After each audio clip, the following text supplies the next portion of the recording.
Oh, here she's acting happy inside her handsome home. And me, I'm flying in my taxi, taking tips and getting stoned.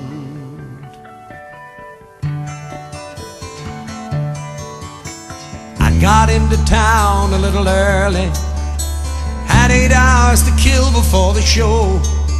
First I thought about heading up north of the bay, then I knew where I had to go. I thought about taking a limousine, or at least a fancy car, but I ended up taking a taxi, 'cause that's how I got this far. You see, 10 years ago it was the front seat, driving stoned and feeling no pain. Now here I am straight and sitting in the back, hitting 16 Parkside Lane.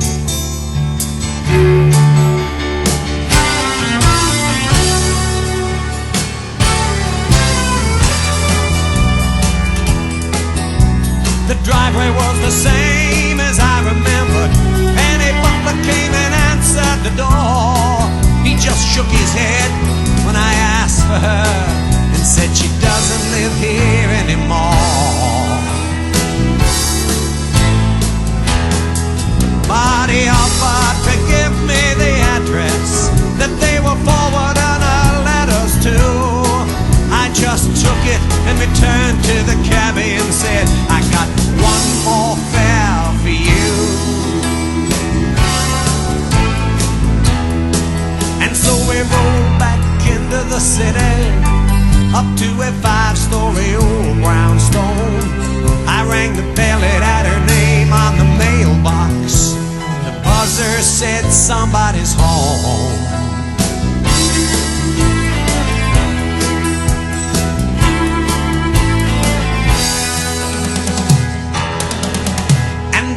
On her face as she opened the door was like an old joke told by a friend. It'd taken 10 more years, but she'd found her smile, and I watched the corners start to bend. And she said, how are you, Harry?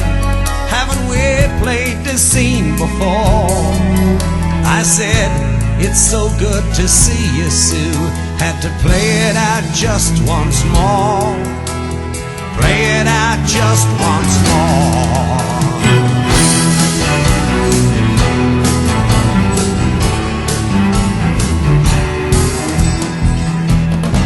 She said, I've heard you flying high on my radio. I answered, it's not all it seems. That's when she laughed and she said, it's better sometimes when we don't get to touch our dreams.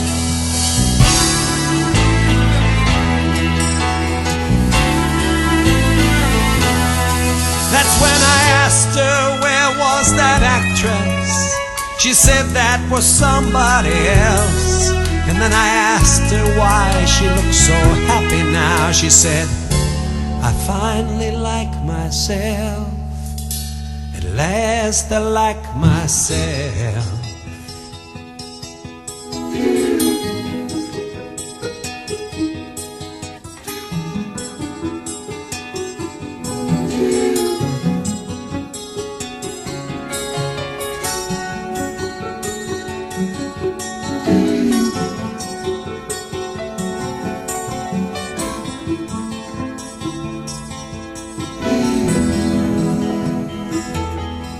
So we talked all through that afternoon, talking about where we'd been. We talked of the tiny difference between ending and starting to begin. We talked 'cause talking tells you things like what you really are thinking about. But sometimes you can't find what you're feeling till all the words run out.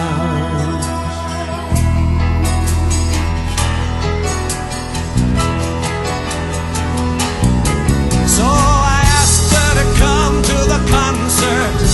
She said no, I work at night. I said, we've gotten too damn good at leaving Sue. She said, Harry, you're right.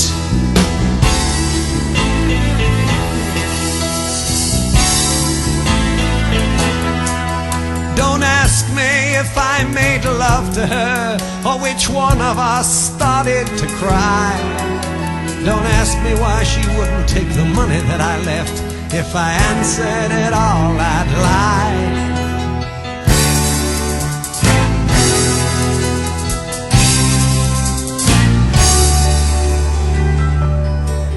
So I thought about her as I sang that night, and of how the circle keeps rolling around, how I act as I'm facing the footlights, and how she's flying with both feet on the ground.